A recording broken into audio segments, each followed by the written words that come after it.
sobre pureza. E você sabe a história ou já ouviu a história? E se não sabe, não ouviu a história, eu quero convidar você a ler a história comigo. Gênesis 39, versos 6 até o verso 12. Gênesis capítulo 39, do verso 6 até o verso 12. Essa é uma das partes mais fantásticas da história de José. É fenomenal como ele teve a capacidade de lidar com essa situação de tentação. E qual era o objetivo pelo qual ele não cedeu à tentação? Isso faz de José um cara fora do comum. Você encontrou aí Gênesis 39? Sim? Quem já encontrou aí? Deixa eu ver. Ótimo. Quem não encontrou aí? Tem alguém que não encontrou? Tem? Ok. Já te caguetaram, né? Beleza. Abre aí sua Bíblia. Gênesis 39. Vamos lá. Vamos ler? Posso orar com você? Feche seus olhos. Pai que estás nos céus, obrigado por mais um dia de vida, obrigado por mais um dia de atividades, e obrigado porque ao findar desse dia a gente tem a oportunidade de se reunir aqui, num lugar tão gostoso e agradável para ouvir a tua voz. Deus querido, a tua palavra está aberta mais uma vez, e a gente vai estudar mais algumas coisas da vida de José. Eu só quero ser um canal de bênçãos. Eu só quero ser um meio. Nada mais do que isso. Tire tudo de mim e coloque tudo de Cristo em mim, Pai. Tire a minha vaidade, o meu orgulho, a minha ostentação. Me perdoe aonde eu tenho errado e falhado. Lave o meu coração, para que eu possa ser, Pai, um instrumento em Tuas mãos neste momento. Que Teu nome seja louvado e engrandecido nessa noite através das nossas vidas e através das transformações que o Senhor vai operar aqui pela graça de Jesus Cristo. É no nome de Jesus que a gente pede e ora. Amém. Verso 6. Só fazendo um resuminho. José chegou no Egito, foi vendido para Potifar. E ali Potifar viu que a coisa estava funcionando de maneira extraordinária na mão de José. A gente vai estudar um pouquinho sobre isso na sexta-feira. E então José se torna o mordomo ou o administrador da casa de Potifar. Tá? Ele tinha o controle de todas as coisas. E aí então vem verso 6. Assim deixou ele aos cuidados de José tudo que tinha, e não se preocupava com coisa alguma, exceto com sua própria comida. José era o quê? O que diz sua Bíblia aí? Formoso. A minha Bíblia diz que ele era atraente. Tá?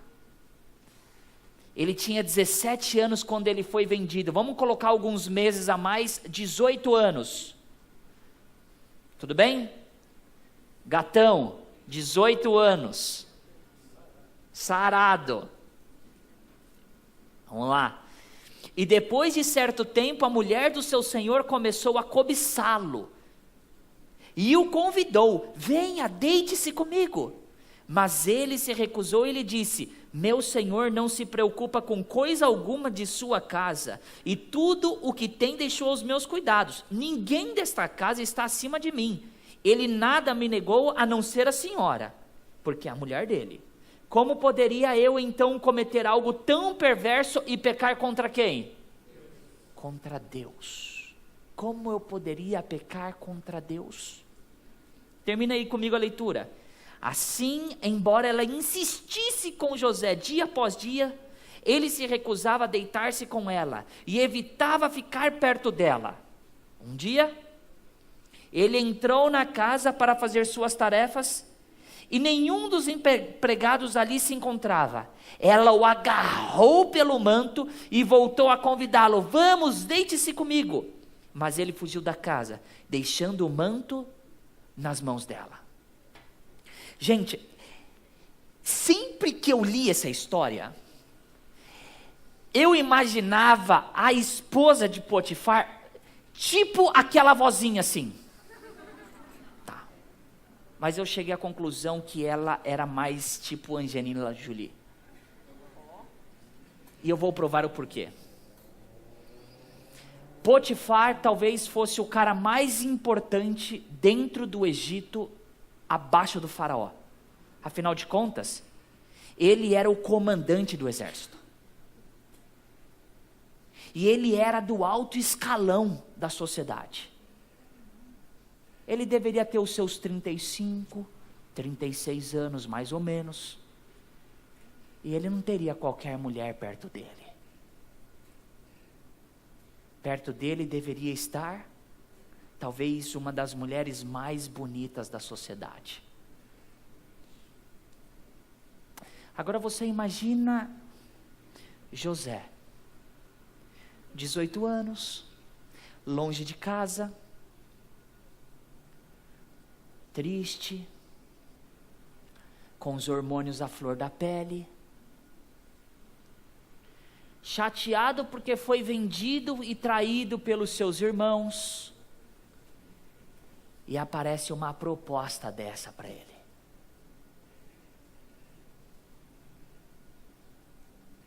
E agora, José? E agora? A Bíblia diz que ela dia após dia chegava em José e dava em cima de José e falava com José e chavecava José e tá. Agora você me diga, como que uma mulher de uns 30, 35 anos vai chavecar um moleque de 18 anos? Decotão grande, sainha curta, calça justa, salto alto, levanta, né? E todo dia ela jogava o seu charme para cima de José, e jogava o charme para cima de José, e falava com ele, e afetuosa com ele, nossa, como você tá bonito hoje, nossa, e tal, como você é cheiroso, e tá, e vai, e tá. E a Bíblia diz que José se afastava dela. Ele se afastava dela. Sabe por quê? Porque se ele ficasse com ela, ele ia pegar ela. Você se lembra de um texto que Jesus diz assim, olha, se os teus olhos, lembra desse texto? Se os teus olhos o quê? O que você faz com os seus olhos? Arranque fora. Se o problema é com a mão, o que você faz? Decepa a mão, arranca ela fora. É hipérbole, tudo bem? Uma figura de linguagem. O que Jesus estava dizendo com aquilo? Se o problema é esse, se afasta. Se o problema, e aqui que a gente vai falar, é mulheres pobres que não têm dinheiro para comprar roupa, gente, se afasta disso. Tá? Você passa na frente daquela banca todo dia, porque ela sempre tem uma amiga nova para te mostrar o seu conteúdo. O que Jesus está falando? Vai para o outro lado da rua. E era o que José fazia. Ele se afastava. E quando ela chegou de maneira direta e falou, e aí meu, você é gay? Você não percebeu que o Potifar não está dando conta do recado? E você não vai se deitar comigo? Ele diz assim, eu tomo conta de tudo. E o meu Senhor me deu tudo. Menos você. Só que eu não vou pecar contra o meu Senhor. Eu não posso pecar contra quem? Contra Deus. Vamos imaginar algumas coisas? Vamos imaginar algumas coisas. Se José pegasse a esposa do Potifar, e Potifar descobrisse, o que aconteceria com ele? Morte. Só que Potifar sabia a mulher que ele tinha. Porque quando ela armou a maracutaia para ele, por que ele não matou José? Só mandou prender José, porque ele sabia a mulher que ele tinha. Mas agora imagina o oposto. Supondo que se José começasse a pegar a mulher de Potifar, Potifar não descobrisse, o que aconteceria com José? Você já se imaginou? Tentou imaginar essa possibilidade? Ele está pegando a mulher do cara, um dos caras mais ricos do país.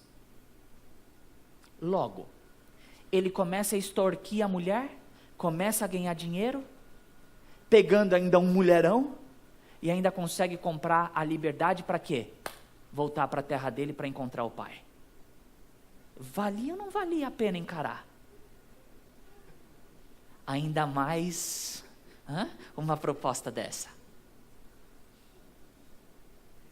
Só que José não era qualquer um.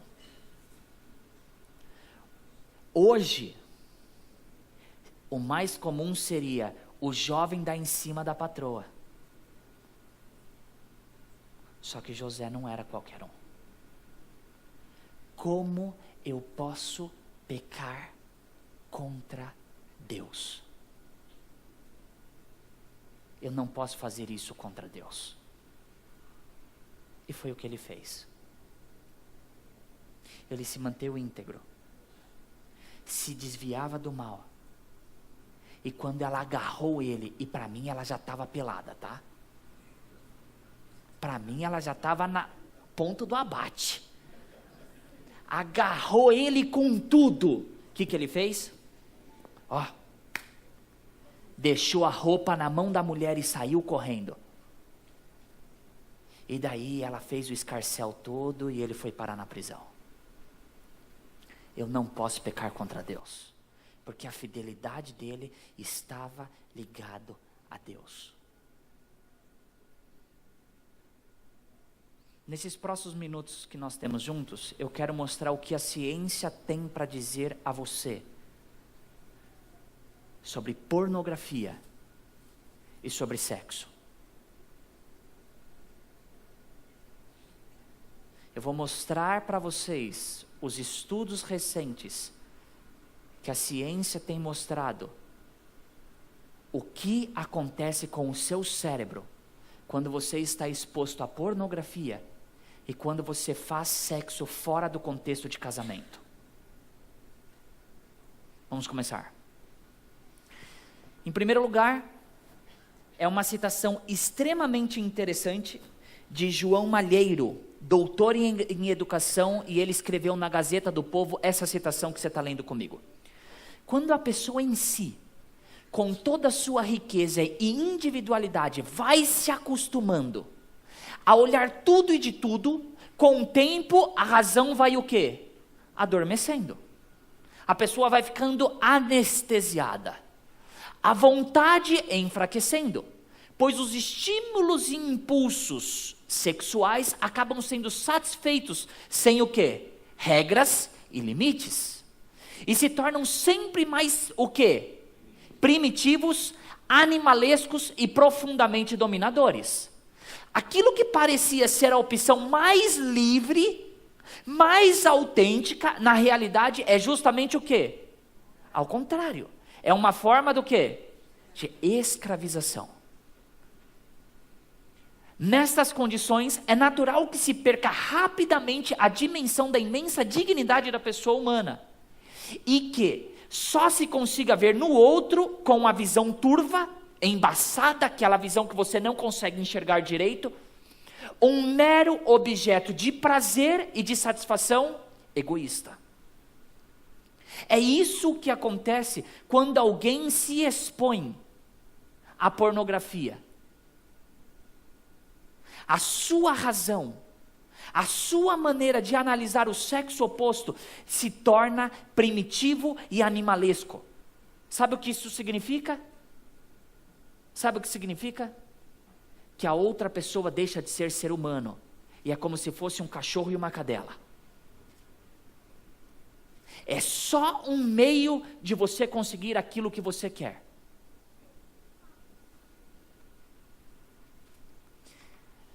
A ex-atriz pornô Shelley Luben, depois você pode procurar na internet quem é ela, você vai encontrar este livro que ela produziu.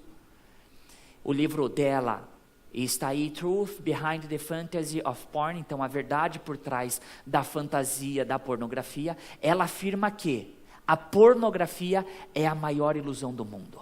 Por quê? Olha que interessante o que ela diz. Segundo ela, muitas mulheres desse universo bebem e usam drogas para poder fingir que gostam do que fazem. Então, quando você assiste, ou quando pessoas assistem filmes pornográficos, na maioria das vezes, ou muitas vezes, aquelas mulheres estão dopadas e drogadas. Porque ali elas só se tornaram um mero objeto para entreter outras pessoas que vão assistir. E ela continua dizendo: embora a indústria do sexo tente pintar outra realidade, Shelley revela que as mulheres estão com uma dor indizível, que não conseguem dizer, indizível, por ser espancada, cuspidas e xingadas. É isso que acontece no mundo pornográfico. E ela continua dizendo: pornografia é nada mais do que sexo falso, contusões, sabe o que é isso?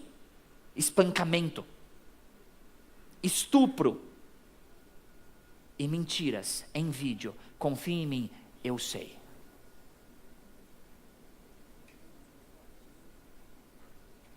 Aquilo não passa de uma mentira.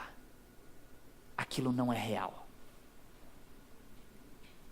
No livro, Shelley traz os testemunhos de outras atrizes, ex-atrizes, como o de Michelle Avanti, que também tem testemunhos, e ela tem um vídeo, se você procurar no YouTube, você encontra um vídeo dela, tá?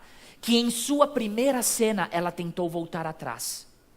Abre aspas, e agora vem as palavras dessa ex-atriz pornô.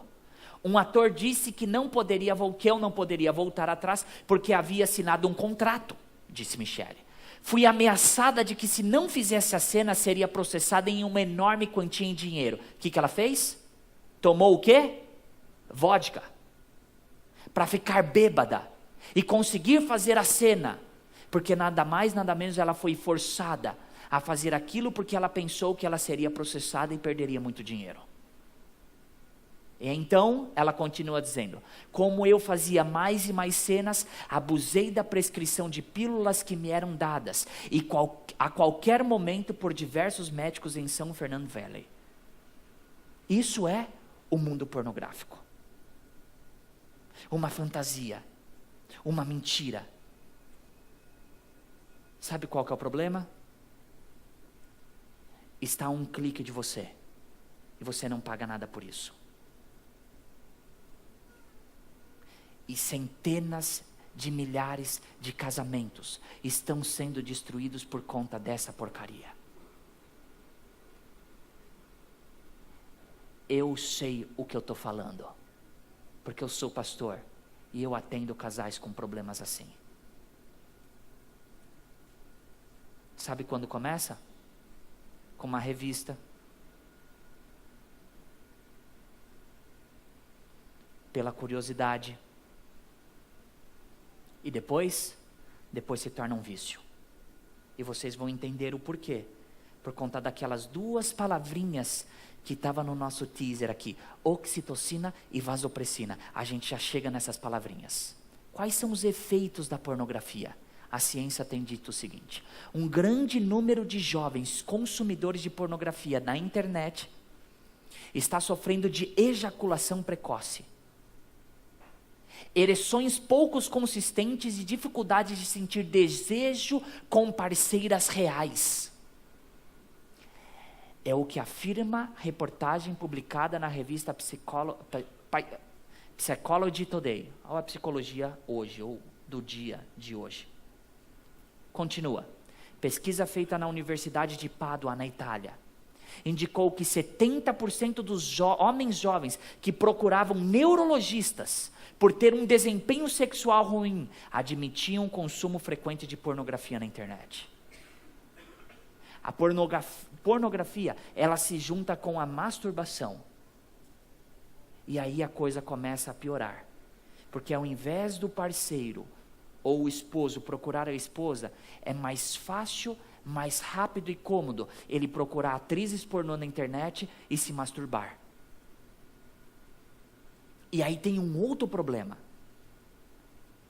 E eu sei que eu estou falando para jovens que são solteiros, mas se eu não ensinar vocês, se o pastor Nelson não ensinar, quem vai ensinar vai ser o mundão aí fora. Tá? Quando o homem tem relações com a mulher, uma das questões que está ligada ao homem ter prazer é a vagina pressionar o pênis do homem. Só que nenhuma vagina pressiona o pênis do homem como a mão do homem.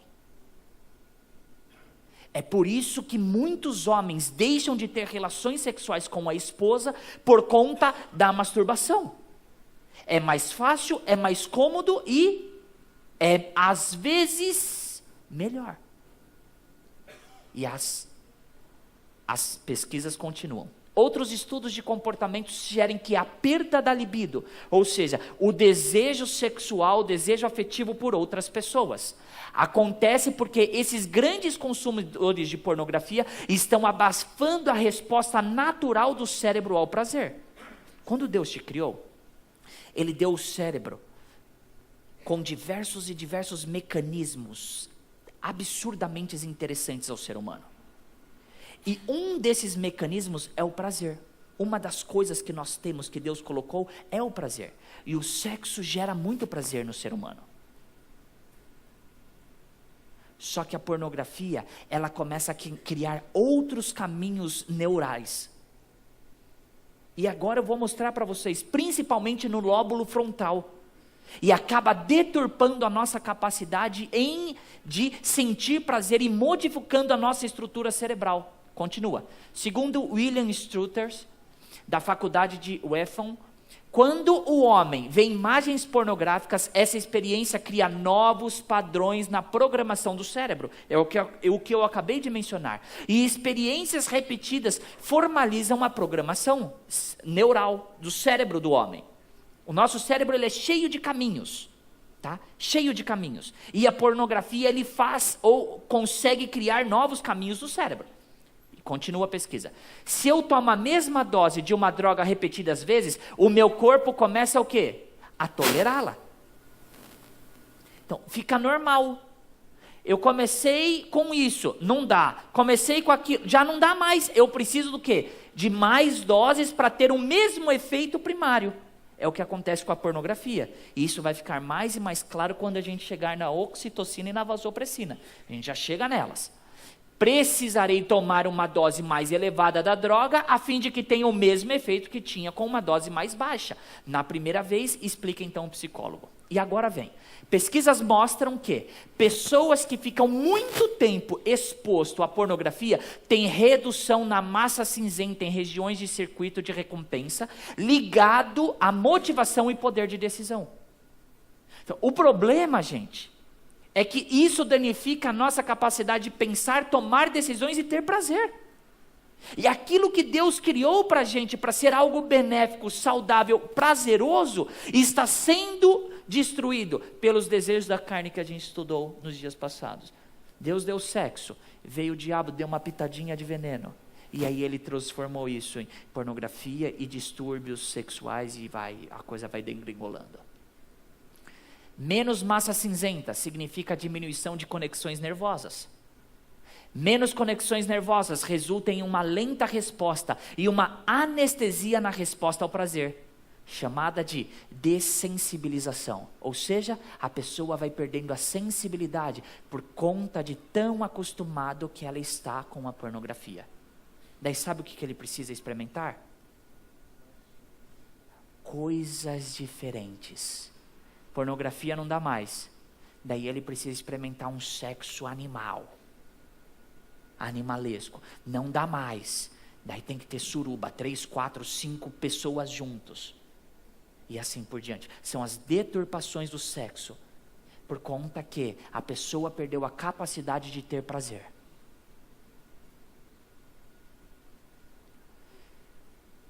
Vamos lá para oxitocina e vasopressina. eu peguei algumas citações desse artigo de Michelson Borges, você pode digitar na internet e você vai ter várias outras citações. Tá? Michelson Borges é um jornalista, ele tem um site, um blog bem interessante sobre criacionismo. E eu recebi, na verdade eu não recebi, eu ganhei uma revista quando eu estava fazendo o curso de noivos, já tem um tempo já, essa revista que tinha este artigo, então tem uns 5 anos mais ou menos que eu li este artigo, peguei este artigo e comecei a dessecar essas frases e esses pensamentos mais importantes para apresentar toda vez que eu estou falando com jovens. O livro, tá, está em inglês o título, Hooked, que é fisgado, hook and all, hooked, que é fisgado, New Science and How Casual Sex is Affecting Our Children. Então, como as novas descobertas da ciência têm mostrado como o sexo tem afetado os nossos jovens, os nossos adolescentes, as nossas crianças. Tá? Então vamos lá.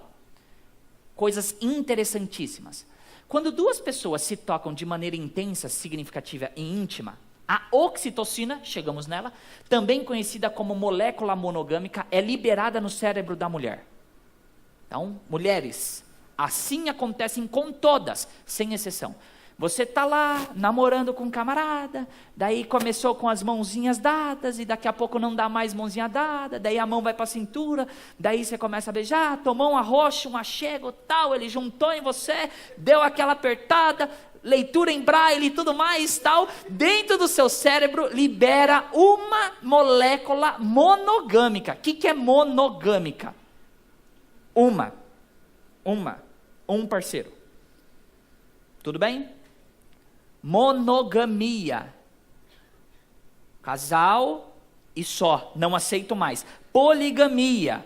O homem que tem várias mulheres. Então, o cérebro da mulher libera uma substância, uma molécula chamada oxitocina. Tudo bem? O que a oxitocina faz?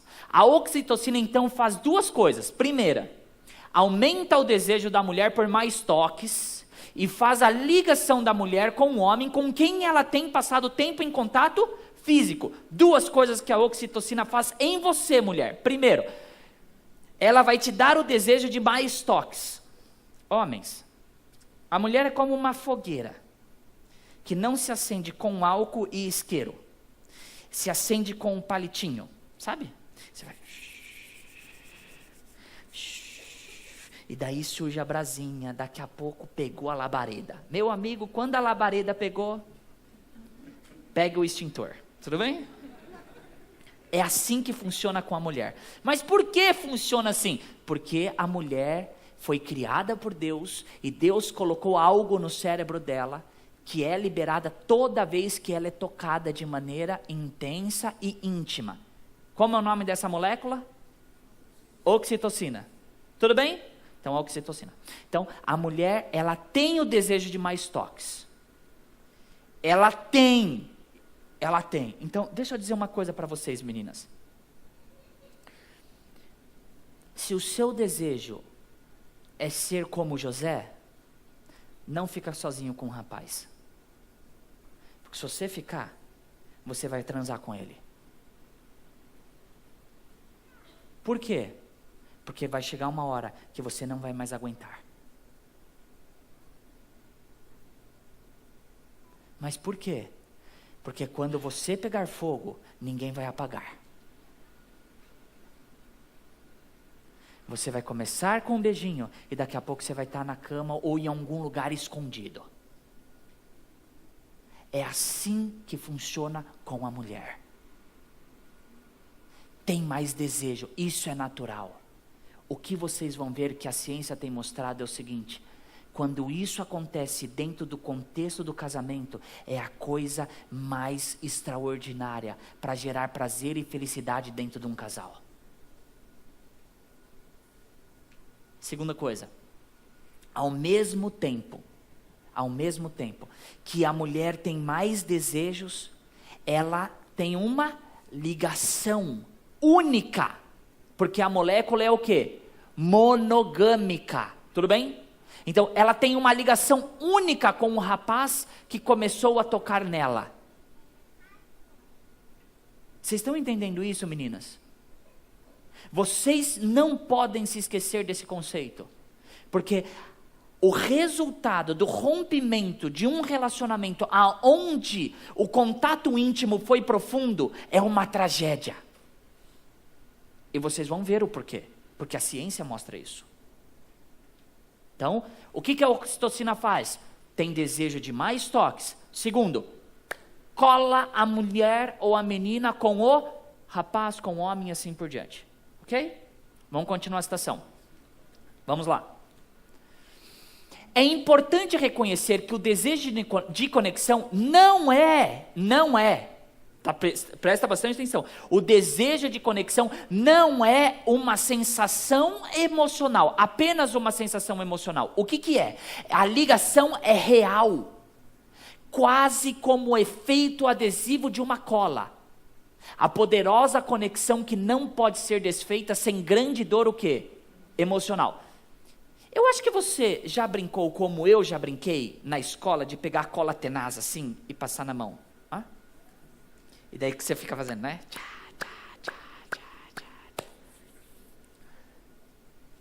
No começo tem cola, não tem? Tem cola. E depois com o tempo, vai secando, o que acontece? Não cola mais.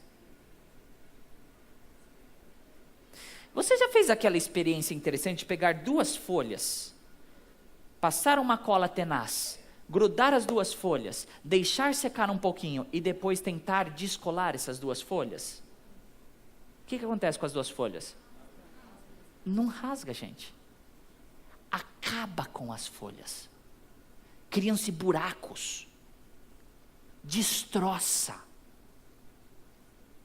É isso que acontece com você. É exatamente o que acontece com a mulher, quando ela é tocada intimamente, não necessariamente tendo relações sexuais, mas foi tocada de maneira íntima. A oxitocina liberou o desejo por ela. A mulher a mulher então se liga àquele homem de maneira poderosa. E daí o cara chega e fala o seguinte: olha, foi bom enquanto durou. Daí o que acontece? Daí você vai lá para frente do filme, chantilly, sorvete, afunda as mágoas, né? Olha só. O padrão de mudança de parceiras sexuais, portanto, danifica a capacidade, agora a gente está falando dos homens, tá? Da vasopressina. A capacidade de ligação numa relação de compromisso. A inabilidade de criar laços após múltiplas ligações é quase como uma fita adesiva que perdeu sua cola após ser aplicada e removida várias vezes. Você já brincou de pegar durex e fazer assim, ó? Cola, descola, cola, descola, cola, descola, cola, descola, cola. Já fez isso? O que acontece? Isso acontece com os homens. Porque diferente da mulher, no homem se tem a vasopressina, que não é uma molécula monogâmica. Daí você vai falar assim: pô, Deus foi injusto, né? Gente, a vasopressina cria uma ligação parcial com cada mulher que o homem tem, ou contato íntimo ou relações íntimas. Agora deixa eu fazer uma pergunta a você. Por que os jogadores de futebol, os atores, essas pessoas da mídia e tudo mais, que têm esses casamentos fabulosos, que gastam milhões e milhões no casamento e na festa e papapá, por que eles não conseguem ficar muito tempo com cada mulher que ele casa?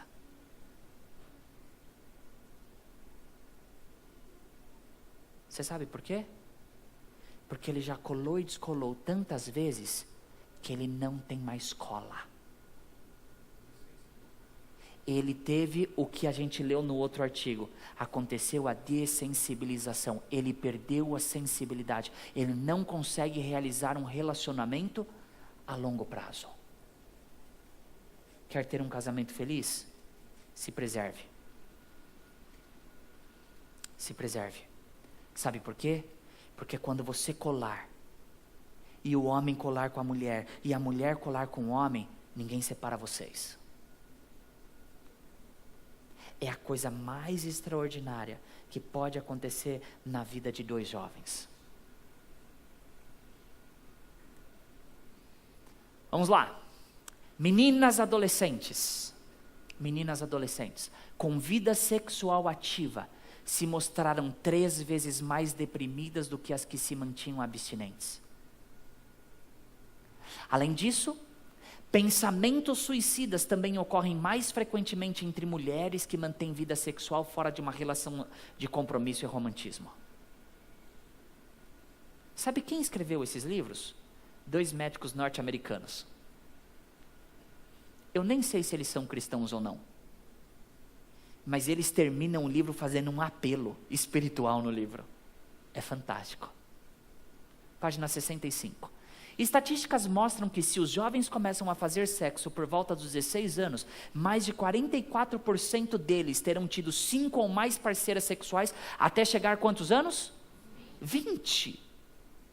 Aí eu te pergunto, o camarada chegou aos 20 anos, tendo 5 ou mais parceiras sexuais.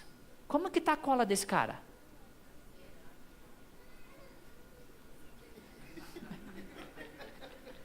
Vocês escutaram aí no fundo? Zerada. Foi a resposta aqui da frente. Entrar no cartório e assinar um papel não faz nada. Faz nada. Aí eu te pergunto, ele vai casar lá com os seus 28. Qual que foi a melhor que ele teve na vida? Daí ele não se contenta em ter uma só. Tá fazendo sentido, gente? Tá? Agora, olha que interessante. Se eles têm mais de 20 anos quando começam a praticar sexo, apenas 15% terão tido mais de 5 parceiros sexuais, enquanto 50% terão feito sexo com apenas um parceiro. Aqueles que conseguem se preservar até os 20 anos têm grande probabilidade de chance de casar virgem.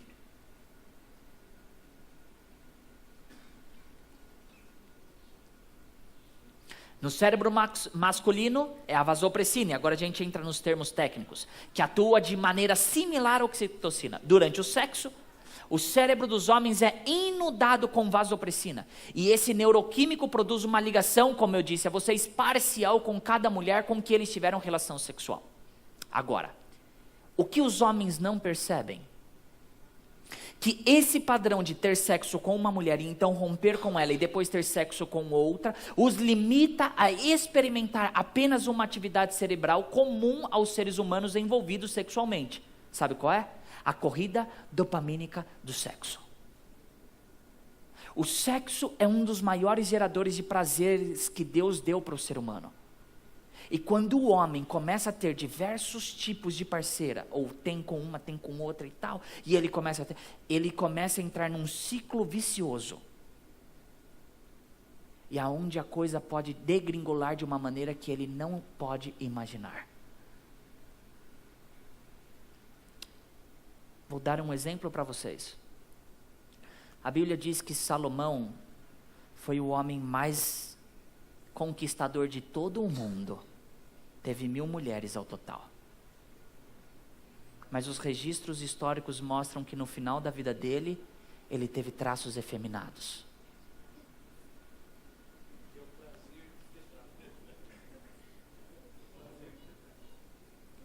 O prazer dele foi deturpado. Foi deturpado o prazer dele. Numerosos estudos mostram que quando as pessoas praticam sexo antes do casamento, elas estão mais propensas ao divórcio quando se casam mais tarde. Além disso, essas pessoas costumam ter mais dificuldades para se ajustar no casamento e são menos propensas a experimentar alegria, satisfação e amor. É o que a ciência está dizendo para a gente. Aquilo que Deus já havia alertado a cada um de nós há muito tempo atrás. Está com sua Bíblia ainda aí? Vamos terminar com 1 Tessalonicenses capítulo 4, verso 2 até o verso 5. 1 Tessalonicenses capítulo 4, o verso 2 até o verso 5.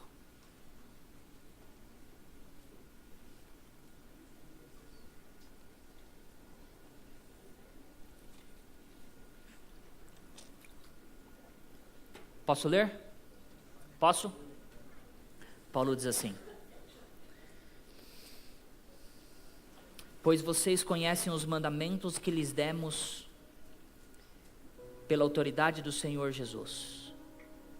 A vontade de Deus é que vocês sejam santificados. Abstenham-se do quê? Da imoralidade sexual. A palavra imoralidade é porneia, que significa todo tipo de relação ilícita dentro do contexto bíblico. Vai desde sexo com animais, até com sexo com parentes próximos. Entra em prostituição, adultério, fornicação, enfim, todas as definições bíblicas de um sexo que não é padronizado por Deus, estão dentro dessa palavrinha chamada porneia em grego. O desejo de Deus é que você seja santificado. A palavra santificado significa ser separado. E Paulo continua: cada um saiba controlar o seu próprio corpo de maneira santa e honrosa, não dominado pela paixão de desejos desenfreados como os pagãos que desconhecem a Deus. Meu querido, e agora eu vou falar uma coisa bem específica aos nossos jovens. Deus te chama para ser puro. Deus te chama para você ter um relacionamento honroso diante dele e diante da sociedade. Porque isso vai ser bom para você. A ciência só comprova aquilo que Deus já falou há milhares de anos atrás. E a experiência tem mostrado que quando os jovens se preservam para casar diante de Deus, fazendo aquilo que Deus orientou e aquilo que Deus colocou, a felicidade conjugal e matrimonial e familiar é muito maior. Eu não sou perfeito, minha esposa também não. Mas eu casei aos 27 anos e minha esposa aos 26 anos e nós éramos virgens. Foi difícil? Bastante. Porque minha esposa é muito mais bonita que a Angelina Jolie. Eu já não tinha mais 18 anos, os meus hormônios já estavam pulando da cabeça já. Foi difícil? Demais. Mas sabe o que é interessante? Todo mundo falava que o primeiro ano de casamento era ano de adaptação. Nós não tivemos isso. Não, vocês vão enfrentar alguns problemas, isso e aquilo. Nós não enfrentamos isso. Não somos perfeitos. Mas a gente quis começar da maneira correta. E graças a Deus, Deus começou a trilhar em nós uma família feliz. Perfeita? Não. Eu não sou perfeito. Tenho os meus defeitos. Minha esposa também. Mas quando você começa de maneira correta, você tem grande probabilidade de terminar de maneira correta. Sabe como aqueles 2 médicos terminaram aquele livro? Eu não trouxe a citação por conta do nosso tempo e eu até peço desculpa a vocês. A gente está sendo bem pontual nas nossas palestras. Mas essa palestra é uma palestra um pouco mais extensa, mais técnica, cheia de coisa científica. Não tem como tentar resumir tudo, até porque são muitas coisas significativas que a ciência tem para mostrar a você, principalmente jovem. Que se você seguir o plano de Deus, você tem grande chance de terminar bem com a sua família. Eles terminam assim o livro: cada jovem tem que olhar o seu namoro, o seu relacionamento e escolher Como querem continuar?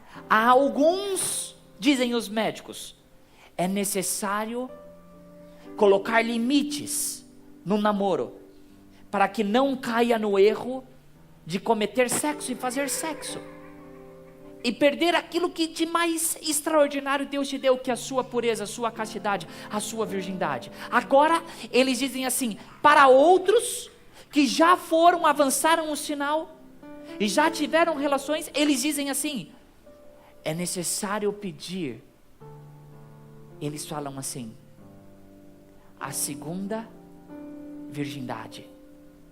Como assim? Como assim segunda virgindade? Fisicamente, você não vai voltar a ser virgem. Só que existe uma palavrinha na Bíblia que não existe explicação. E não existe tradução, que chama-se graça. A graça restaura a tua vida e faz aquele que já perdeu a virgindade se tornar virgem aos olhos de Deus. Eu não sei como você está. Eu não sei como você tem vivido. Eu sei de uma coisa. O Jesus Cristo que morreu na cruz do Calvário quer te tornar puro, para que você viva de maneira honrosa e santa diante dele e diante da sociedade. Casais, eu não sei como está o seu casamento, mas eu vou dizer uma coisa: cuidem do seu casamento. E deixa eu dizer uma coisa: invistam em sexo, o sexo puro diante de Deus. Invistam nisso, porque isso foi um presente que Deus te deu. E se você não investir naquilo que Deus te deu, saiba de uma coisa: a tentação vai bater na porta da tua casa. E nós estamos correndo muitos riscos, principalmente por conta da pornografia. Muitos e muitos riscos. Então deixa eu dizer uma coisa a vocês que são casados. Se tem uma coisa que Deus te deu como um presente, é o sexo, para a sua felicidade e para a união do casal. Faça disso algo honroso a Deus e prazeroso para vocês, para que a família de vocês esteja cada vez mais fortalecida pela graça do nosso Senhor Jesus Cristo.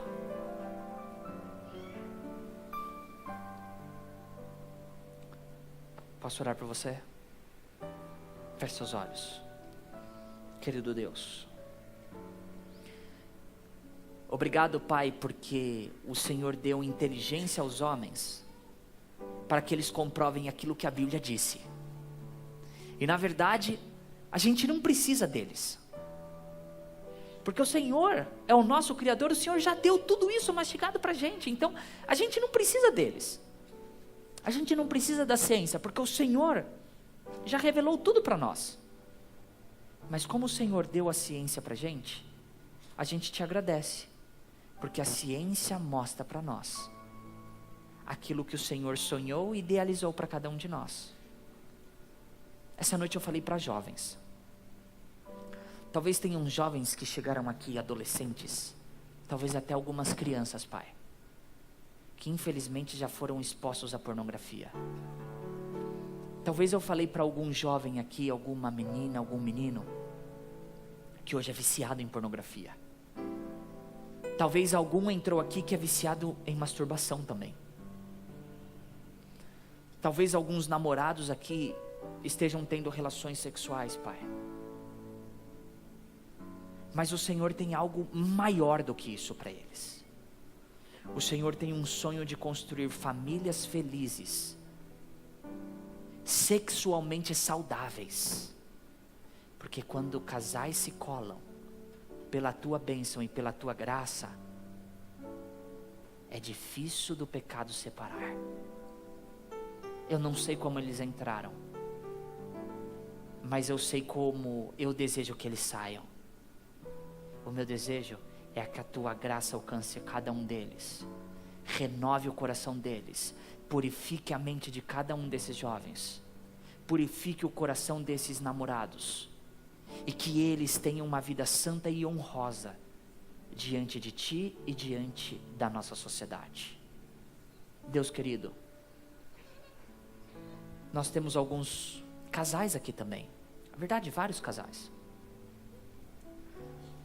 e eu não sei como está a vida íntima deles, mas Satanás tem tentado destruir a vida íntima de muitos casais, principalmente por conta da pornografia. Se tem algum casal aqui, Pai, que está sofrendo por conta disso, restaure este casal. Estenda a Tua mão poderosa sobre este casal, Pai, e renove a vida deles. Traga o amor que eles precisam, traga a intimidade que eles precisam, e que o Senhor, Pai, faça com que eles desfrutem do prazer sexual que o Senhor presenteou a eles. Enfim, Deus, nós nos colocamos em Tuas mãos, pedindo que o Senhor nos abençoe, que o Senhor nos guarde, que o Senhor nos salve, nos santifique e nos transforme à imagem e semelhança de Jesus, pois é no nome de Jesus que nós oramos. Amém.